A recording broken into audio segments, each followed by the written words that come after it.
আসসালামু আলাইকুম।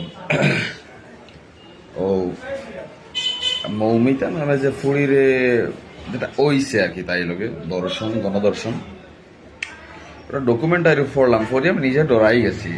কিলা তো এটা সুস্থ কোনো পয়েন্টে লাভ করতে পারোনি, আমি চিন্তা করে ফাইরাও না। বিশ্বাস করো, এখন তোর যদি ফাইতাম আর আমার অধীনে দিয়া হইতো, এখন তোর কোনো একটা শাস্তি দেও তুমি। আমি বদির হয়ে গেলাম, মনে খবর জায়গায় বাইরে বই না বদির খানে শুনতো না, বাদে চৌকে দেখতো না, ওলা হয়ে গেলাম মনে। আর বিসি লটায় আর হাতিয়ার এখানে ওলা দৌড়ি দিয়ে বান্ধিয়া লটাইলাম না ফুটা, ও একবারে ছিড়িয়া মাটির পড়তাম। এর বাদে পাগলা কুকুরটা ঘুরে ছেড়ে দিলাম। খুব ইচ্ছা এটা পয়েন্ট করে এগুলো যারা করণ বলকার বলকার তারে ওরকম শাস্তি দেওয়ার আমার খুব ইচ্ছা, হচ্ছে নাকি?